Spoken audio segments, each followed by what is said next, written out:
Today I am going to tell about packaging of DNA helix. অর্থাৎ আজকে আমরা DNA হেলিক্সের কিভাবে প্যাকেজিং হয় সেটা পড়ব। মন দিয়ে শোনো, ক্রোমোজোমাল ডিএনএ কি হয়, প্যাকেজ হয় ইনসাইড দ্য মাইক্রোস্কোপিক নিউক্লি।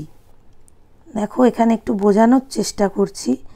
এটা যদি একটা সেল হয়, এটা একটা সেল, তার মধ্যে এটা নিউক্লিয়াস। নিউক্লিয়াসের মধ্যে তোমরা জানো কি কি থাকে, নিউক্লিওলাস, এই যে গোলাকার এটা হলো নিউক্লিওলাস, নিউক্লিওজালক বা নিউক্লিয়ার রেটিকুলাম। এর মধ্যে একটা লিকুইড থাকে, তাকে বলে নিউক্লিয় রস, আর এটা নিউক্লিওলার মেমব্রেন, বাইরেরটা নিউক্লিওলার মেমব্রেন। ঠিক আছে, এই যে নিউক্লিয় জালক, তার থেকেই সৃষ্টি হয় কি, ক্রোমোজোম। আর ক্রোমোজোমকে যদি আমি ভাঙি সেখানে পেয়ে যাব কাকে, বা ক্রোমোজোমকে যদি কেমিক্যালি দেখি তাহলে সেখানে পেয়ে যাব ডিএনএকে। তাহলে এটা হলো ডিএনএ, এটা হলো ক্রোমোজোম। তাহলে এবার বোঝার চেষ্টা করো, এই যে ক্রোমোজোমাল ডিএনএ, এটা প্যাকেজ হয় ইনসাইড দ্য, এটা প্যাকেজিং অবস্থায় রয়েছে কি নিউক্লিয়াসের মধ্যে, তাই তো। এই যে প্যাকেজিং, এতে হেল্প করে,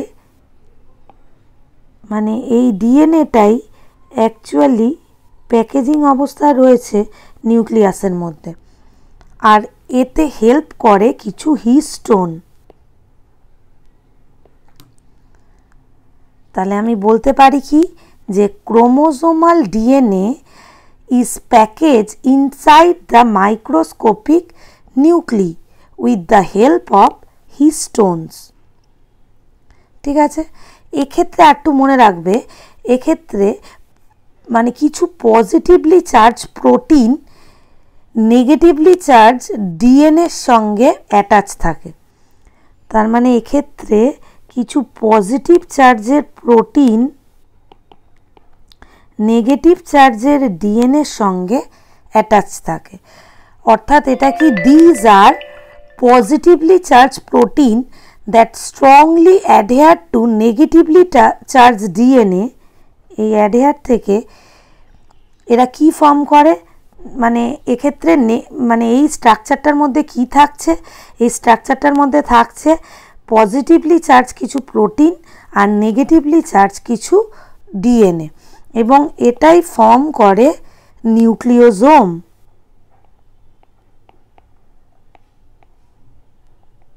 এটাই ফর্ম করছে কি, মানে এই স্ট্রাকচারটাকেই বলবো নিউক্লিওজোম। ঠিক আছে, each nucleosome is composed of DNA. তার মানে নিউক্লিওজোমের মধ্যে কি রয়েছে, ডিএনএ এবং কিছু হিস্টোন প্রোটিন। তার মানে এই নিউক্লিওজোমের মধ্যে আমরা কি দেখলাম, কি রয়েছে, নিউক্লিওজোমের মধ্যে আমরা পেয়ে যাব কি নেগেটিভলি চার্জ ডিএনএকে, মাইনাস মানে নেগেটিভলি চার্জ ডিএনএকে, এবং কিছু হিস্টোন প্রোটিন। এই দুটো নিয়েই তৈরি হয় নিউক্লিওজোম। তাহলে দেখো, এই নিউক্লিওজোম মডেলটা আমরা পড়ব। তাহলে প্রাথমিকভাবে বুঝে নাও যে এই নিউক্লিওজোম বলতে কি বোঝায় না, নিউক্লিওজোম একটা scientific model which explain organisation of DNA and associated protein, organisation of DNA এবং এর সঙ্গে associated protein in the chromosome. তার মানে এই যে নিউক্লিওজোম, এই যে এটা হলো একটা বেসিক স্ট্রাকচার, এই যে ডিএনএ এবং প্রোটিন নিয়ে কি তৈরি হলো, তাহলে ক্রোমোজোম। তাহলে নিউক্লিওজোমের মধ্যে আমরা কি পাচ্ছি না, এটা হলো অর্গানাইজেশন অফ ডিএনএ, যেটা কি না প্রোটিনের সঙ্গে অ্যাটাচ, এবং এই ফর্মেশনটা আমরা কোথায় পাচ্ছি না, এটাকে যদি এটা এই ইউনিটটাকে কোথায় পাচ্ছি না, একটা ক্রোমোজোমের মধ্যে পাচ্ছি। এই যে নিউক্লিওজোম মডেল, এবার চলে আসি নিউক্লিওজোম মডেলে। এখানে দেখতে পাচ্ছ নিউক্লিওজোম মডেলটা, যেখানে এই যে গ্রিন কালারের অংশটা দেখছো, এটাকে বলে যে কোর অফ হিস্টোন মলিকিউল। এবার নিউক্লিওজোম মডেলটা তোমাদের বলছি, নিউক্লিওজোমটা কি। এটা হলো কোর অফ হিস্টোন মলিকিউল। এটার মধ্যে কিছু ডিএনএ আছে, এই যে ডিএনএ দেখতে পাচ্ছ, এবং H1 হিস্টোন আছে। এই যে গোলাকার স্ট্রাকচারটা দেখছো, এটা হলো কোর অফ হিস্টোন মলিকিউল। এর মধ্যে কি থাকে না, হিস্টোন অক্টামার, মানে এর মধ্যে 8টা ইউনিট থাকে, সেজন্য নাম হয়েছে অক্টামার। এটার মধ্যে কিভাবে 8টা ইউনিট থাকে এই ছবিতে তোমরা বুঝতে পারবে। এখানে দেখো বলের মতো গোল গোল গোল গোল 8টা ইউনিট নিয়ে এই 8 হিস্টোন কোর তৈরি। 8 হিস্টোন কোর বা একে কি বলা হয়, হিস্টোন অক্টামার। হিস্টোন অক্টামারও যা, 8 হিস্টোন কোরও তাই। ঠিক আছে, আর রয়েছে এখানে কি H1 হিস্টোন। ঠিক আছে, আরও যদি স্ট্রাকচারটাকে ভালোভাবে দেখি, এই যে অক্টামার বলতে এখানে দেখো H2A H2A কটা রয়েছে, একটা একটা করে দুটো, H2B H2B দুটো, H4 H4 দুটো, H3 H3 দুটো। তাহলে দেখো 1 2 3 4 5 6 7 8। তাহলে এই যে 8টা মলিকিউল নিয়ে তৈরি, এর জন্য এর নাম হয়েছে হিস্টোন অক্টামার, বা এটাই হলো হিস্টোন কোর বা হিস্টোন অক্টামার। ঠিক আছে, বোঝা গেছে। এর সঙ্গে রয়েছে কিছু লিঙ্কার ডিএনএ এবং রয়েছে কিছু ক্রোমোজোমাল ডিএনএ। তাহলে এইটা হলো নিউক্লিওজোম মডেল। নিউক্লিওজোম মডেলটা বুঝতে পারছো। এটা যদি মলিকুলার লেভেলে দেখি এরকম দেখব, আর টু আগের অবস্থায় দেখলে এরকম দেখব, আর উপরিগত দিক থেকে এরকম দেখব। ঠিক আছে, তাহলে এটা হলো নিউক্লিওজোম মডেল। এবার দেখো, এটা একটু বলে দিই। এখানে দেখো ডিএনএ ডবল হেলিক্স। এই যে ডিএনএ ডবল হেলিক্স দেখছো, এটাকে যদি আমরা বিশ্লেষণ করি ডিএনএ ডবল হেলিক্সটাকে, তাহলে পেয়ে যাব কোনটা, এই পার্টটা হলো ডিএনএ ছিল, সেটাই ডিএনএ ডবল হেলিক্স হিসাবে এখানে শো করছে। মানে নিউক্লিওজোম স্ট্রাকচারের মধ্যে এই পার্টটা কি ছিল, ডিএনএ, সেটাই এখানে বিবর্ধিত অবস্থায় এখানে শো করছে। ডিএনএটা কীরকম না, দ্বিতন্ত্রী বা ডবল হেলিক্স। এই ডিএনএ ছাড়াও এখানে কি আছে দেখো, এর মধ্যে রয়েছে কিছু হিস্টোন। হিস্টোন অক্টামার দেখলে তোমরা 8টা ইউনিট নিয়ে তৈরি হিস্টোন অক্টামার। এই যে এখানে হিস্টোন অক্টামার, এটাও হিস্টোন অক্টামার, আর মাঝে মাঝে রয়েছে ডিএনএ। ঠিক আছে, এর বিন্যাসটা এরকম হয়েছে যেন মনে হচ্ছে বিটস অন স্টিং। স্টিং মানে হলো দড়ি বা ফাইবার, তার মধ্যে বিটসগুলো যেন, মানে পুঁতির দানাগুলো যেন সুসজ্জিত অবস্থায় রয়েছে। সেই জন্য এই স্ট্রাকচারটার নাম হয়েছে বিটস অন স্টিং। ঠিক আছে, এটা দেখলে এইটা হলো first order of packaging nucleosome. তাহলে এখান থেকে যে এই যে ডিএনএটা নিউক্লিওজোমের মধ্যে কিভাবে প্যাকেজিং হয়েছে তাহলে দেখতে পারলে, এইগুলো হলো নিউক্লিওজোম। নিউক্লিওজোমের মধ্যে এই ডিএনএটা এইভাবে প্যাকড অবস্থায় রয়েছে। এইটা সেই জন্য বলা হয়েছে first order of packaging nucleosome. সেকেন্ডটা দেখো, second order of packaging solenoid fibre. Second এই যে স্ট্রাকচারটা, একে বলা হয়েছে সলিনয়েড ফাইবার। তাহলে দেখো এবার এই সলিনয়েড স্ট্রাকচারটাকে ভালোভাবে দেখার চেষ্টা করি। এই সলিনয়েড স্ট্রাকচারটা দেখলে দেখব যে সলিনয়েড স্ট্রাকচারটা হলো এই রকম। এর মধ্যে কি আছে, এর মধ্যে প্রতিটি কুণ্ডলিতে দেখতে পাচ্ছ তোমরা যে 6টা নিউক্লিওজোম পাশাপাশি অবস্থান করে। এই যে 1 2 3 4 5 6, এক্ষেত্রে দেখতে পাচ্ছ দেখো 6টা নিউক্লিওজোম পাশাপাশি অবস্থান করছে। ঠিক আছে, এবং এই যে দুটো নিউক্লিওজোমের মাঝে লিঙ্কার ডিএনএ থাকে, দুটো নিউক্লিওজোমের মাঝখানে কি থাকছে না লিঙ্কার ডিএনএ, আর টোটাল 6টা নিউক্লিওজোম এখানে অবস্থান করে। তোমরা তো জানো যে নিউক্লিওজোমের মাঝে এখানটা কি থাকে লিঙ্কার ডিএনএ, এই যে এটা লিঙ্কার ডিএনএ, দুটো নিউক্লিওজোমের মাঝখানে কি থাকে, দুটো নিউক্লিওজোমকে জয়েন করছে কে একটা লিঙ্কার ডিএনএ। তাহলে এইভাবে এই সলিনয়েড মডেলে 6টা নিউক্লিওজোম থাকে এবং তার মাঝে মাঝে থাকছে লিঙ্কার ডিএনএ। ঠিক আছে, তাহলে এইরূপ কুণ্ডলীকৃত গঠনকে সলিনয়েড গঠন বলে। তোমরা দেখতে পেয়েছো যে যেখানে রয়েছে 6টা নিউক্লিওজোম এবং প্রতি নিউক্লিওজোমের মাঝখানে রয়েছে লিঙ্কার ডিএনএ।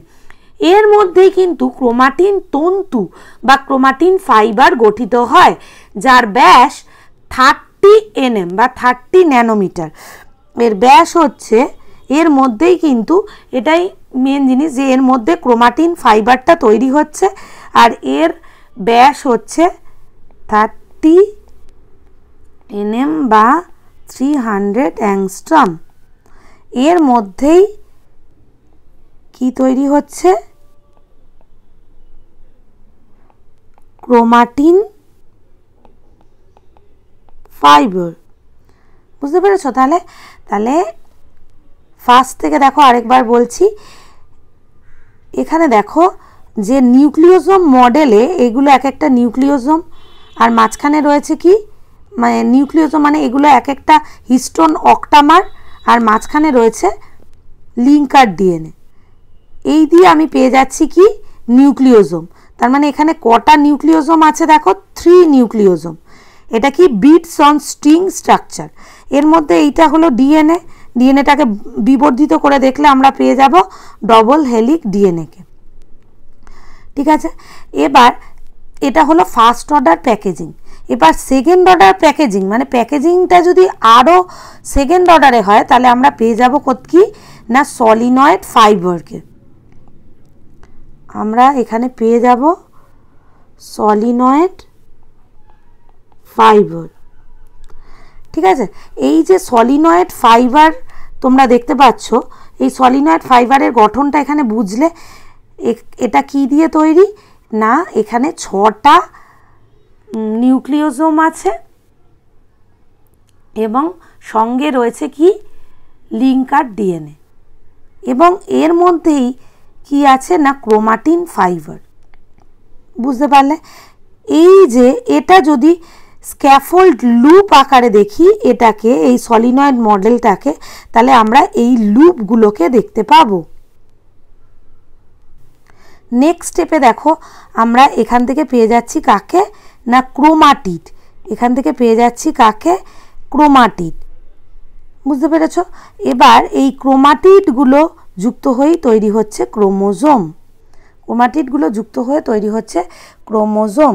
তাহলে ক্রোমোজোমের যে বেসিক ইউনিট মানে ক্রোমোজোমকে যদি আমি ভাঙি কি পেয়ে যাব ক্রোমাটিড।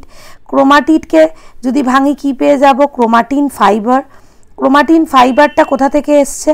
ক্রোমাটিন ফাইবারটা এসছে নিউক্লিওজোম আর লিঙ্কার ডিএনএ সেখান থেকে। আর তাকে যদি ভাঙি পেয়ে যাব দেখো নিউক্লিওজোম আর লিঙ্কার ডিএনএ, আর সেটা কি দিয়ে তৈরি না ডিএনএ দিয়ে। ঠিক আছে, তাহলে এই যে তত্ত্বটা যে নিউক্লিয়াসের একটা ফার্স্টেই বোঝালাম যে নিউক্লিয়াসের নিউক্লিয় জালক থেকে তৈরি হয় ক্রোমোজোম, আর ক্রোমোজোমের যদি কেমিক্যাল গঠন দেখি তাহলেই পেয়ে যাব ডিএনএকে। তাহলে দেখো এখানে যে বিশেষ মডেলটা পেয়েছি সেটা কি না নিউক্লিওজোম মডেল। এই যে নিউক্লিওজোম মডেলটা আমরা এখানে পেলাম, এই মডেলটা ফার্স্ট প্রপোজড করেন, the model was proposed by Roger Kornberg in 1974। তাহলে এই যে মডেলটা এটা প্রপোজড করেন, আমি এখানে দেখো লিখে দিচ্ছি,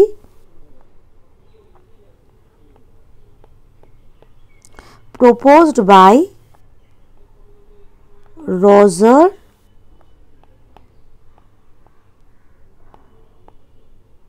কর্নবার্গ in 1974.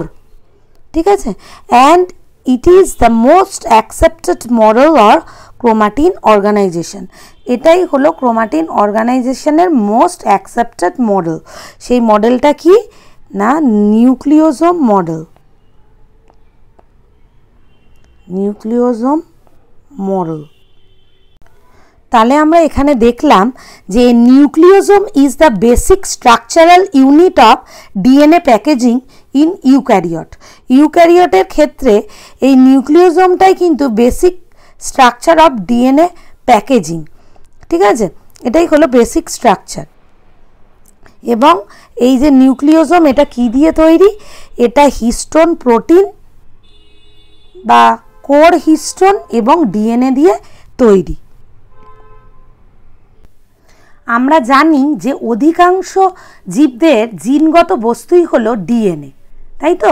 ভাইরাস, এখানে দেখো একটা ভাইরাসের ছবি আছে। ভাইরাস থেকে শুরু করে প্রোক্যারিওটিক আর ইউক্যারিওট তো বুঝতেই পারছো, উন্নত প্রাণী, মানুষ বা অন্য সপুষ্পক উদ্ভিদ, এদের ক্ষেত্রে বা এদের কোষে ডিএনএ কুণ্ডলীকৃত ও ঘনীভূত অবস্থায় স্বল্প অঞ্চলে অবস্থান করে। ডিএনএটা এই নিউক্লিয়াসের মধ্যে খুবই ঘনীভূত বা কুণ্ডলীকৃত অবস্থায় এই নিউক্লিয়াসের মধ্যে অবস্থান করে। বুঝতে পেরেছ? মানুষের ক্রোমোজোমগুলোতে বর্তমান ডিএনএর মোট পরিমাণ হলো প্রায় 1.8 মিটার। মানে মানুষের এক একটা ডিএনএর মধ্যে প্রায় 1.8 মিটার ডিএনএ থাকে, কিন্তু সেগুলো 6 মাইক্রোমিটার ব্যাসযুক্ত একটা নিউক্লিয়াসে অবস্থান করছে। মানে মানুষের প্রত্যেকটা নিউক্লিয়াসে ডিএনএর লেন্থ হলো 1.8 মিটার। বুঝতে পারছো 1.8 মিটার মানে কতটা বড়? সেটা কিন্তু নিউক্লিয়াসের স্ট্রাকচার জানো কি তোমরা, মাইক্রোস্কোপিক, মানে খুবই ক্ষুদ্র। সেটা 6 মাইক্রোমিটারের একটা নিউক্লিয়াসের মধ্যে অবস্থান করে। তাহলে এই যে এত বড় ডিএনএ কিভাবে এই এত ক্ষুদ্র নিউক্লিয়াসের মধ্যে অবস্থান করছে, সেটাকেই বলা হচ্ছে ডিএনএ প্যাকেজিং। সেটার জন্যই আমাদের ডিএনএ প্যাকেজিংটা পড়তে হবে। ভাইরাসের ক্ষেত্রে দেখতে পাচ্ছ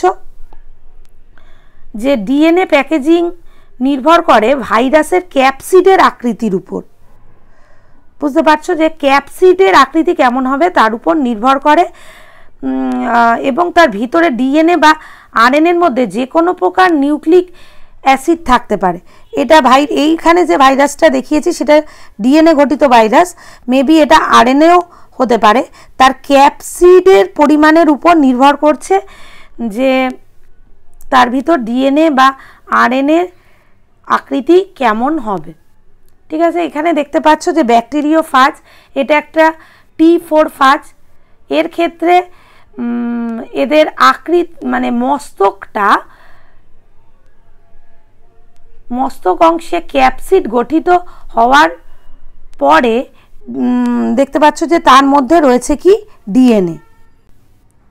অর্থাৎ এখান থেকে এটাই বোঝাতে চাইছি যে এখানে ডিএনএর দৈর্ঘ্যটা কিন্তু তুলনামূলক বেশি, সে তুলনায় এই মধ্যেকার স্পেসটা কম।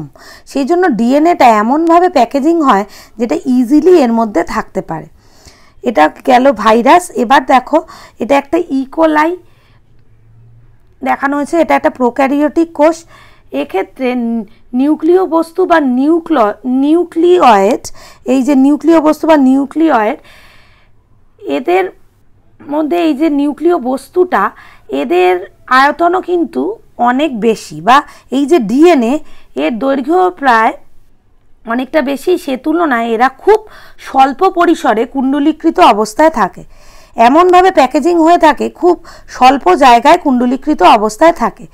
এটাকেই বলা হচ্ছে ডিএনএ প্যাকেজিং। এখানে আরেকটু দেখে নাও। তাহলে এখানে আমরা পেয়েছিলাম ডিএনএ থেকে নিউক্লিওজোম পেয়েছি, নিউক্লিওজোম থেকে সলিনয়েড স্ট্রাকচার পেয়েছি, তার থেকে পেয়েছি ক্রোমাটিন ফাইবারকে। এই ক্রোমাটিন ফাইবার দেখো ক্রমান্বয়ে এই যে দৈর্ঘ্য এগুলো কিন্তু বাড়ছে, এটা অ্যাংস্ট্রমগুলো দেখো ক্রমান্বয়ে কিন্তু বাড়ছে। বুঝতে পারছো? তাহলে ক্রমান্বয়ে লেন্থগুলো কিন্তু বাড়ছে। তাহলে এই যে সুপার সলিনয়েড গঠন সমন্বিত যে ক্রোমাটিন তন্তু, তার সেগুলো কিন্তু আরও কুণ্ডলীকৃত হচ্ছে, ক্রমান্বয়ে আরও কুণ্ডলীকৃত হচ্ছে এবং সেক্ষেত্রে কিন্তু এদের দৈর্ঘ্য ক্রমান্বয়ে বাড়তে বাড়তে এই ক্রোমাটিড তন্তুগুলো মেটাফেজ দশায় সেন্ট্রোমিয়ার দ্বারা যুক্ত হয়ে কি তৈরি হয়েছে? ক্রোমোজোম। বুঝতে পারছো? ক্রোমাটিন তন্তুগুলো থেকে তৈরি হলো কি? ক্রোমাটিড। ফার্স্টে রইল ক্রোমাটিন ফাইবার, এখানে ক্রোমাটিন ফাইবার, তার থেকে তৈরি হলো ক্রোমাটিড এবং এই ক্রোমাটিডগুলো বা দুটো ক্রোমাটিড সেন্ট্রোমিয়ার দ্বারা যুক্ত হয়ে মেটাফেজ দশায় ক্রোমোজোম গঠন করে। এবার দেখব ডিটেলিংয়ে যে প্যাকেজিংটা কিভাবে হচ্ছে। Packaging of DNA helix. Taken the distance between two consecutive base pair is 0.34 nanometre. বুঝতে পেরেছ? ডিএনএ দুটো বেস পেয়ারিংয়ের মধ্যে মানে এ আর টি এর মাঝখানের দূরত্বটা কত? 0.34 nanometre. If the length of DNA double helix is a typical mammalian cell is calculated by multiplying the total number of base pair with distance between two consecutive BP. তাহলে একটা base পেয়ারের মধ্যে দূরত্ব হচ্ছে এটি, এই বেস পেয়ারের মধ্যে দূরত্ব হচ্ছে 0.34 ন্যানোমিটার। এরকম করে কতগুলো বেস পেয়ার আছে সেটা ইন্টু 0.34 করলে আমরা টোটাল লেন্থটা পেয়ে যাব। বুঝতে পেরেছো? যদি এটা মাল্টিপ্লাই করি তাহলে আমরা কি পেয়ে যাব? Total number of base pair with distance between two consecutive BP, that is 6.6 into 10 to the power 9 BP. It comes out approximately 2.2 metre. এটা করলে কত পাবো? 2.2 metre. The length that is far greater than the dimension of typical nucleus. তাহলে এটা পেলাম, এই লেন্থটা হলো এক একটা ডিএনএর। সে তুলনায় একটা মাইক্রোস্কোপিক নিউক্লিয়াসের ডাইমেনশন কিন্তু অনেক কম। তাহলে এইটুকু ছোট নিউক্লিয়াসের মধ্যে এত বড় একটা ডিএনএ, প্রায় 2.2 মিটার দৈর্ঘ্যের একটা ডিএনএ কিভাবে থাকবে? তার জন্যই প্রয়োজন হয় প্যাকেজিংয়ের। বুঝতে পেরেছ? How is such a long polymer package in a cell? এটাই আমাদের দেখার বিষয় যে এত বড় একটা লং পলিমার বা এত বড় একটা ডিএনএ কিভাবে ওইটুকু ছোট নিউক্লিয়াসের মধ্যে থাকবে। If the length of E. coli DNA is 1.36 millimeter, can you calculate the number of base pair in E. coli? In prokaryote such as E. coli, they do not have a definite nucleus. The DNA is not scattered throughout the cell. DNA being negatively charged, আমরা জানি যে ডিএনএটা negatively charge, is held with some protein that are positively charged. বারবার বলছি যে এখানে negatively charge ডিএনএর সঙ্গে কিছু পজিটিভলি চার্জ প্রোটিন অ্যাটাচ থাকে in a region termed as nucleoid. মানে আমরা জানি যে ইকোলাই একটা প্রোক্যারিওট, তার ক্ষেত্রে জেনেটিক বস্তু নিউক্লিয়য়েড এবং এই নিউক্লিয়য়েডের মধ্যে কি থাকে না নেগেটিভলি চার্জ ডিএনএ থাকে এবং কিছু পজিটিভলি চার্জ প্রোটিন থাকে। The DNA in nucleoid is organised in large loop held by protein. এই নিউক্লিয়য়েডটা কী করে থাকে? একটা লার্জ লুপ টাইপের ডিএনএ এবং তার সঙ্গে প্রোটিন সমন্বিত অবস্থায়। তাহলে এটা গেল ইকোলাইয়ের ক্ষেত্রে, যে ক্ষেত্রে নিউক্লিয় বস্তুটাকে আমরা কি বলছি? নিউক্লিয়য়েড। এবার হলো in eukaryote this organisation is much more complex. ইউক্যারিওটের যে কোনো সিস্টেম অর্গান কি হবে? প্রোক্যারিওটের তুলনায় অনেক কি হবে? Complex.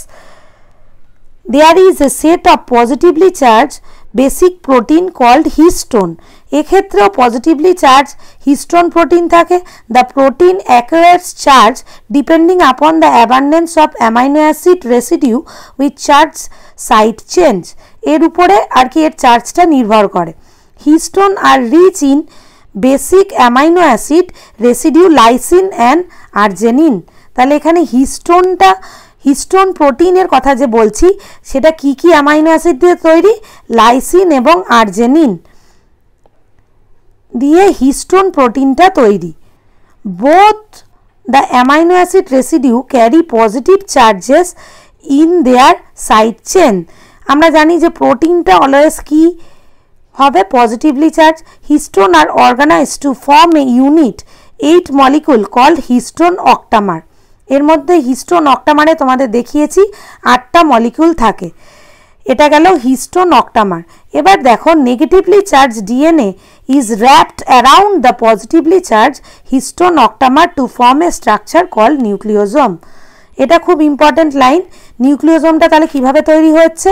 The negatively charge DNA is wrapped, negatively DNA চার্জটা কি তাহলে নেগেটিভ, এটা কিভাবে র্যাপ করা থাকে? The positively charge histone octamer দ্বারা র্যাপ করা থাকে এবং to form a structure call nucleosome, এবং এইভাবেই নিউক্লিওজোমটা তৈরি হয়। A typical nucleosome contain 200 base pair of DNA helix. একটা টিপিক্যাল নিউক্লিওজোমে প্রায় 200 base pair of DNA helix থাকে, এবং nucleosome constitute the repeating unit of A structure in nucleus call chromatin. এবং এই নিউক্লিওজোমকে ভাঙলে আমরা কি পেয়ে যাব? ক্রোমাটিন। এটা কি একটা থ্রেড লাইক স্টেন, মানে যেটা কিনা coloured body seen in the nucleus, সেটাই হলো ক্রোমাটিন। যেহেতু এটা কালার্ড বডি সেই জন্যই নাম হয়েছে chromatin. The nucleosome in chromatin are seen, এটা আমরা কিভাবে দেখতে পাই? বিটস অন স্টিং, মানে একটা দড়ির উপর কতগুলো পুঁথি মতো সাজানো, এই আকারে আমরা এটাকে দেখতে পাই। The structure when viewed under electron microscope, যেটাকে বলে ইএম, সেটারই একটা ছবি এখানে দেখানো হয়েছে। দেখো এরকম পুঁথি স্ট্রাকচার, আর মাঝখানে রয়েছে দড়ি মতো অংশ। এটা আমরা ইলেকট্রন মাইক্রোস্কোপের নিচে এরকম দেখতে পারবো, বিটস অন স্টিং, মানে যেটাই হলো নিউক্লিওজোমের structure. Theoretically, how many such beads or nucleosome do you imagine are present in a mammalian cell? The beads on string structure in chromatin is packaged to form chromatin fiber. এই যে স্ট্রাকচারটা bits on string, এটা কিসে পরিণত হয় না? Chromatin ফাইবারে। এটা কি আকারে প্যাকেজিং হয়? এর ক্রোমাটিন ফাইবারস হিসাবে। ক্রোমাটিন ফাইবারস হিসাবে প্যাকেজিং হয়, that are further coiled and condense in metaphase stage of cell division to form chromosome. তাহলে এইগুলো কি হয়? বারবার ফার্দার কয়েলিং হবে। এইটা কি হচ্ছে? এই ক্রোমাটিন ফাইবারটা কি হবে না?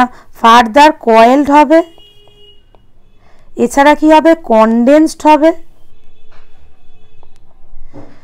এবং মেটাফেজ স্টেজে কি তৈরি করবে? ক্রোমোজোম। মেটাফেজ স্টেজে এর থেকেই কি তৈরি হবে? Chromosome. The packaging of chromatin at higher level requires additional sets of protein that collectively are referred to as non-histone chromosomal protein। তার মানে এর মধ্যে আরো কি থাকবে? এর মধ্যে যে শুধু ক্রোমাটিন থাকবে তা না, ক্রোমাটিন ফাইবারের সঙ্গে, এই যে দেখলাম আমরা ক্রোমাটিন ফাইবার, এই ক্রোমাটিন ফাইবারের সঙ্গে কি থাকবে প্যাকেজিংয়ের সময়? The packaging of chromatin fibre at higher level required. এই ক্রোমাটিন ফাইবারের হায়ার লেভেল প্যাকেজিং হয়েই তো ক্রোমোজোমটা তৈরি হবে না, যে এই ক্রোমাটিন ফাইবারটা বারবার কয়েলড হবে, কনডেন্সড হবে, মানে কি হচ্ছে? এটাকেই বলছে প্যাকেজিং। কয়েলড হচ্ছে, কনডেন্সড হচ্ছে, একেই কি বলছে? প্যাকেজিং। এটাকেই বলছে প্যাকেজিং, এটাকেই একত্রিতভাবে বলছে প্যাকেজিং। তাহলে এই যে প্যাকেজিং হচ্ছে, এই প্যাকেজিংয়ের সময় কি দরকার? যে set of protein that are collectively refer to as non histone chromosomal protein.